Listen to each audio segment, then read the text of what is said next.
नमस्कार दोस्तों, कैसे हैं आप सभी। उम्मीद है कि आप सभी अच्छे होंगे, स्वस्थ होंगे और मस्त होंगे। आप सभी को मालूम होगा कि जेएसएससी की तरफ से अभी भी एक अपडेट आता है। अपडेट क्या है?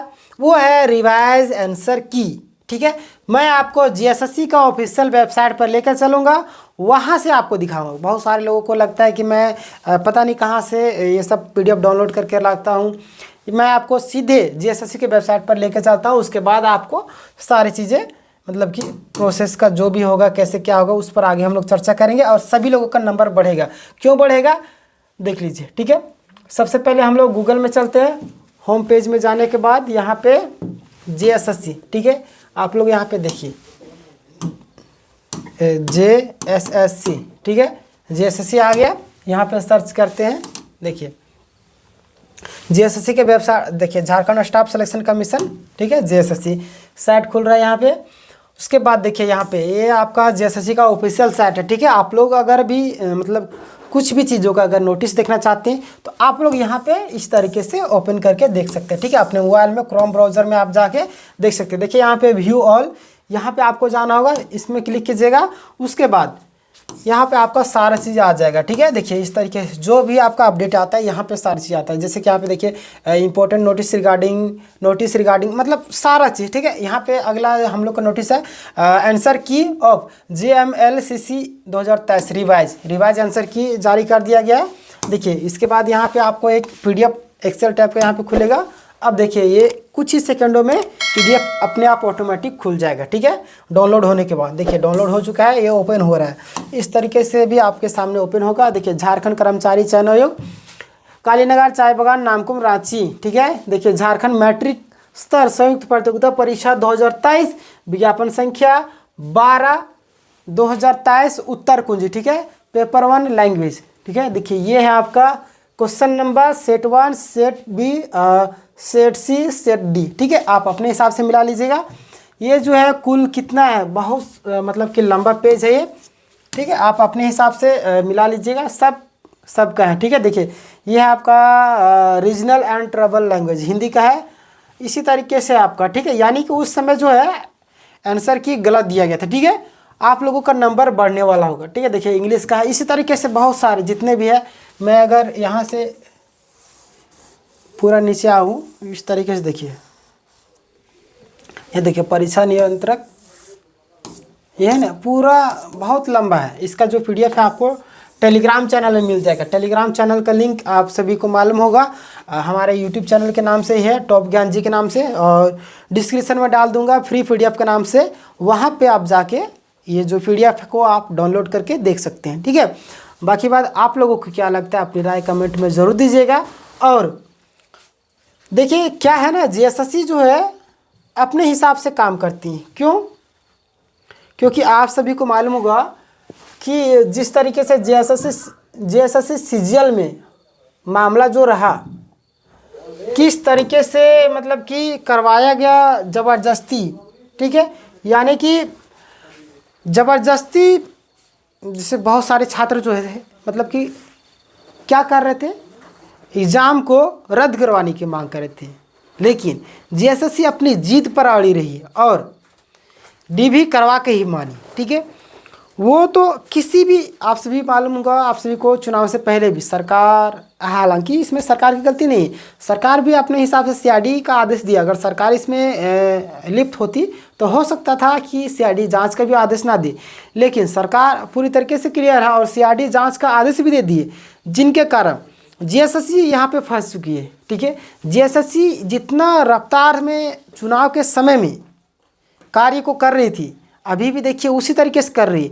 अन्य एग्जाम को छोड़ दीजिए, सिर्फ जेएसएससी सीजीएल को लेकर जिस तरीके से प्रोसेस को आगे बढ़ाई, देखकर आप लोगों को मतलब कोई भी व्यक्ति को शक के दायरे में खड़ा कर देगा। ठीक है, क्योंकि अन्य एग्जाम भी पढ़े हुए, उत्पाद सिपाही हो गया, झारखंड पुलिस हो गया, कोई भी एग्जाम हो गया, JPSC हो गया, JPSC का अभी भी अध्यक्ष की नियुक्ति नहीं हुआ है। ठीक है, तो ये यानी कि हर एक जगह पे इसी तरीके से हो रहा है। ठीक है, JPSC में भी वही हाल है, JSSC में भी वही हाल है। और जो चेयरमैन है, ठीक है, क्यों नहीं नियुक्ति नहीं किया जा रहा है? जैक का चेयरमैन नियुक्ति कर दिया गया है और जो भी अलग अलग सभी लोगों का प्रोसेस में लगा हुआ है। लेकिन JPSC का जो चेयरमैन सरकार से पूछा जाता है तो बताती है कि हमारे पास ऐसे कोई भी व्यक्ति योग्य नहीं मिल रहे हैं, ठीक है। क्या सरकार को कन्विंस करने के लिए कोई व्यक्ति नहीं मिल रहा है, या सरकार को उतनी मोटी रकम देने के लिए कोई व्यक्ति नहीं मिल रहा है, ठीक है। ये तो सरकार ही जाने, लेकिन छात्र लोग है पूरी तरीके से लगे हुए कोशिश कर रहे हैं कि जितना जल्द से जल्द हो सके जेपीएससी का जो अध्यक्ष है उसकी नियुक्ति हो जाए, ठीक है। और बहुत सारे मामले हैं, ठीक है। कोई भी एग्ज़ाम को लेकर अगर हम लोग आगे बढ़ी, सभी जगह में करप्शन। अभी देखिए जो इंटर लेवल का जो एग्ज़ाम होने वाला था उसको भी बढ़ाकर आगे कर दिया गया, ठीक है। 14 तारीख को जो एग्ज़ाम होने वाला था, मतलब छात्रों के भविष्य के साथ हमेशा से खिलवाड़ किया गया है, ठीक है।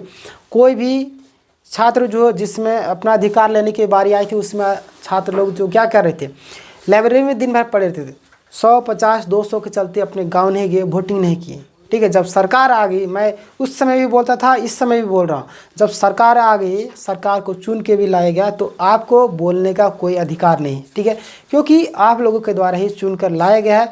और देखिए सरकार भी क्या करती है ना, समय समय के अनुसार, ठीक है, क्योंकि पेमेंट देना पड़ता है ना, तो वो भी चाहती है। देखिए अगर आउट ऑफ सिलेबस क्वेश्चन आ रहा है तो गलती किसकी है, जो जीएसएससी जेपीएससी की है, ठीक है, क्योंकि जो एजेंसी है वो एग्ज़ाम को कंडक्ट करवा रही है, और क्या आ रहा है, आउट ऑफ सिलेबस, उनको सिलेबस दिया जा रहा है, ठीक है।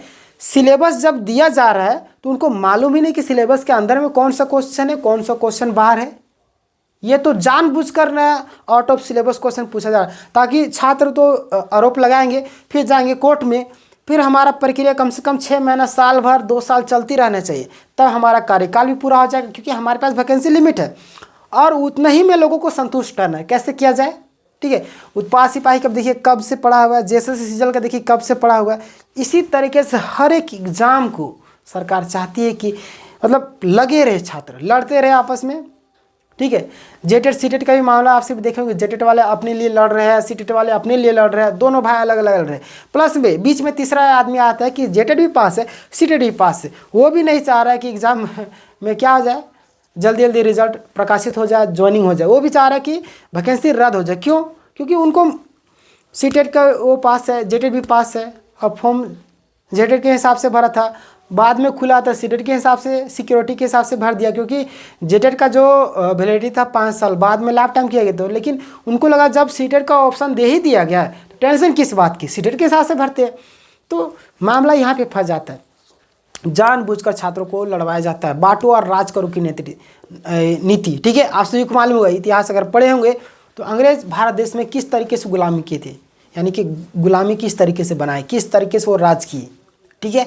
किसी से छुपा नहीं, क्योंकि हिंदुओं को मुसलमान से लड़वाए, जाति जाति में लड़वाए, जाति पाति में लड़वाए, और मतलब कि बांट दिए, लोगों को अपने आप में बंटवा दिए, और इसके तरफ गए तो उसके तरफ चापलूसी करने लगे, उसके तरफ गए तो उसके तरफ चापलूसी करने गए। मतलब लोगों को बोलते हैं ना कि हर एक चीज़ का इलाज है, बस शक का इलाज नहीं, ठीक है। तो बांट दिया गया, ठीक है। तो इसी तरीके से छात्रों को बांटा जा रहा है झारखंड में। मतलब छात्र कोट कोट खेल रहे हैं अपना भविष्य का, मतलब किस तरीके से, किसके पास दुख जाके सुना है, सरकार से मिलते हैं, सरकार 6-7 बार जाके मिला गया, अभी तक 6-6, 7-7 महीना से अभी जेपीएससी के अध्यक्ष नहीं नियुक्त किया गया। तो छात्र का भविष्य कहाँ जाएगा? जो विद्यार्थी तैयारी कर रहे हैं, फिर उम्र गुजर जाएगा। एक वक्त उम्र ऐसा रहता है उसमें छात्र तैयारी करता है, उम्र गुजर जाने के बाद कोई भी व्यक्ति पढ़ने में मन नहीं लगता, ना कुछ करने में मन लगता है। तो उम्र के अनुसार सारी चीज़ चलता है। अब उम्र में आप कुछ चीज़ करवाइएगा ही नहीं तो कैसे होगा छात्रों का भविष्य?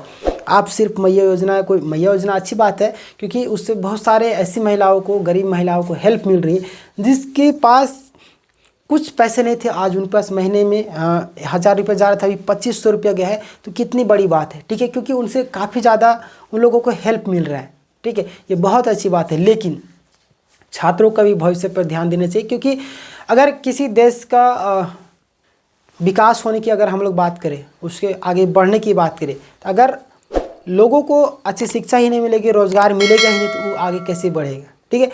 इन सारी चीज़ों का भी ध्यान रखना चाहिए, और सारे जो मुद्दे हैं, ठीक है, उन सारे मुद्दों पर भी ध्यान देना चाहिए, ठीक है। यानी कि सरकार के पास भी जो सलाहकार है, इन सारी चीज़ों को देखकर सरकार को भी दबाव डाले तो आगे बढ़ा जा सकता है, ठीक है। और जो नेता मंत्री छात्रों का विश्वास जीत कर आगे बढ़े, विधायक बने, वो आज भी चुप है, ठीक है। जैसे कि जयराम महतो जी और बहुत सारे नेता लोग हैं, ठीक है, क्योंकि छात्र लोग उनको काफ़ी ज़्यादा सपोर्ट किए, और लेकिन आज उनका भविष्य सुधर गया और छात्रों का भविष्य बिगड़ गया। ठीक है, लेकिन देखिए विश्वास रखिए सारी चीज़ होगा और सभी लोगों का नंबर बढ़ेगा, क्योंकि बहुत सारे जो आंसर थे वो गलत थे, जिनके कारण रिवाइज आंसर की जारी कर दिया गया। और आप लोग को अगर कोई आपत्ति हो तो उस पर भी आप लोग आपत्ति दर्ज कर सकते हैं। ठीक है, बाकी बात आप लोगों को क्या लगता है इस विषय में अपनी राय ज़रूर दीजिएगा। और आप सभी को मालूम होगा कि इस चैनल में online classes free of cost उपलब्ध कराए जाते हैं, इसलिए चैनल को आप लोग जरूर सब्सक्राइब कर लीजिएगा और बेल नोटिफिकेशन दबा के ऑल कर लीजिएगा,